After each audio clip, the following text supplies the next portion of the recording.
Hello, everybody. Welcome all of you in the Pharma Ignite channel of LG Institute of Pharmacy.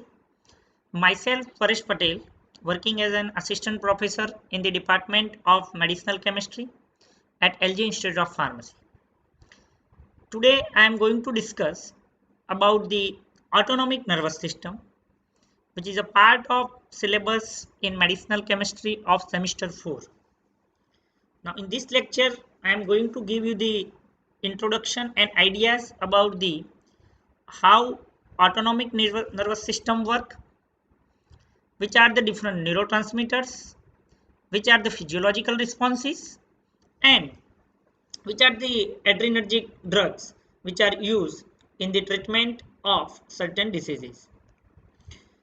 First of all, we need to know okay, what is nervous system. In general, if you consider the nervous system, it is of two types: central nervous system and peripheral nervous system. Central nervous system include brain and spinal cord, while peripheral nervous system is again divided into two parts. One is somatic nervous system and autonomic nervous system. Now, somatic nervous system is related with the skeletal muscle, but autonomic nervous system is again divided into two main parts. One is a cholinergic nervous system and another is the adrenergic nervous system. Cholinergic nervous system, as its name indicates, its function is controlled by the primary neurotransmitter of acetylcholine, while in case of adrenergic, the primary neurotransmitters, they are noradrenaline, adrenaline, and in some of the cases the dopamine is also there.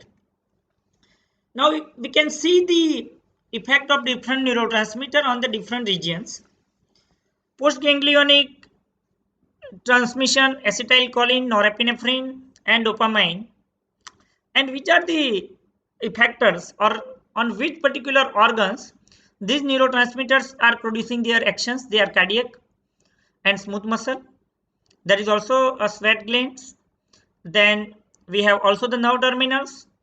We have also the renal vascular smooth muscle and blood veins.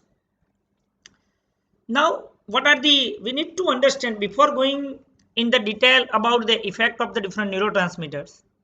We need to understand certain words which are commonly used in the autonomic nervous system. Presynaptic neurons. What is the presynaptic neurons? It is a place where a neurotransmitter is synthesized, stored, and that is released upon the cell activations. So you can say it is a home where the neurotransmitter, they are synthesized, also they are stored. They release only when there is a cell activations through the different mechanism. What about the postsynaptic neurons?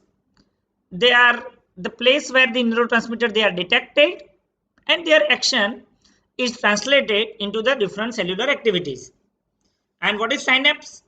It is a junctional connection across which the signal can be passed. So it is synapse, again you need to understand very properly. It is a junctional connection across which a signal can be passed. And ganglionic transmission, it is a cholinergic and it can be blocked only by providing the ganglionic blockers.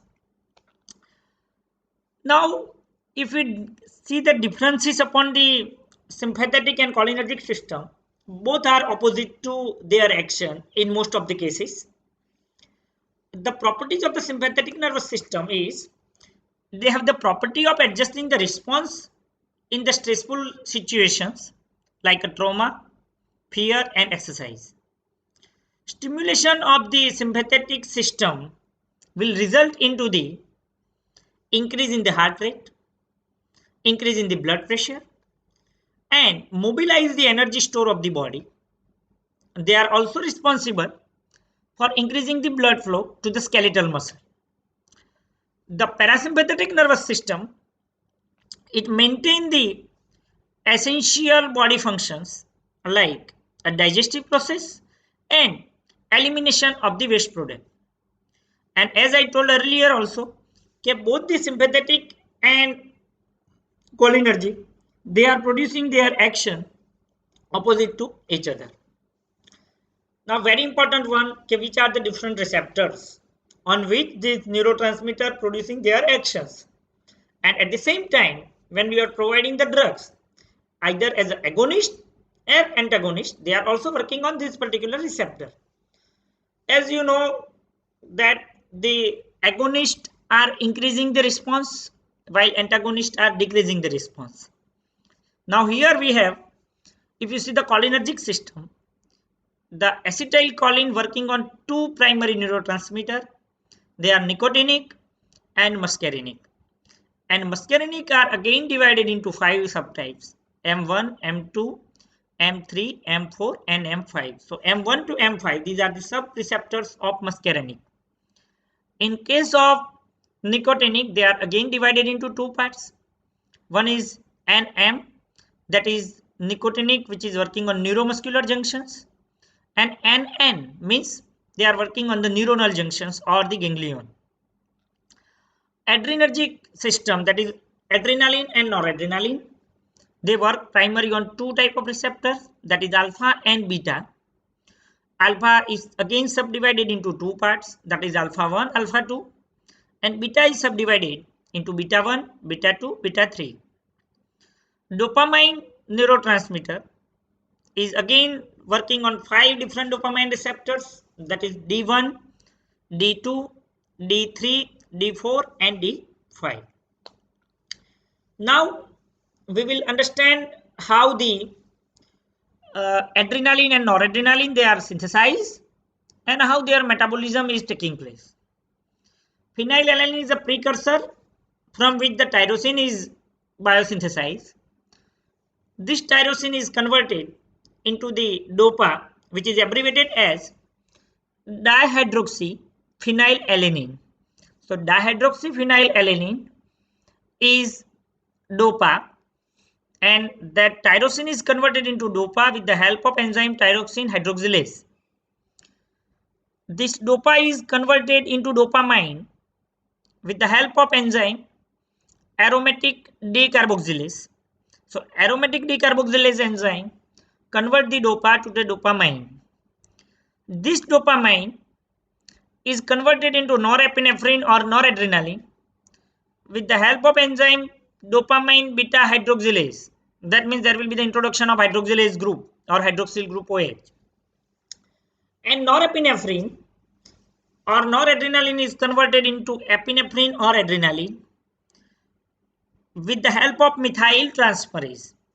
So the difference in the structure of the adrenaline and noradrenaline is only the methyl group. Nor indicate the absence of methyl group. So in noradrenaline there is no methyl group, which is methylated and converted into adrenaline with the help of enzyme and methyl transferase.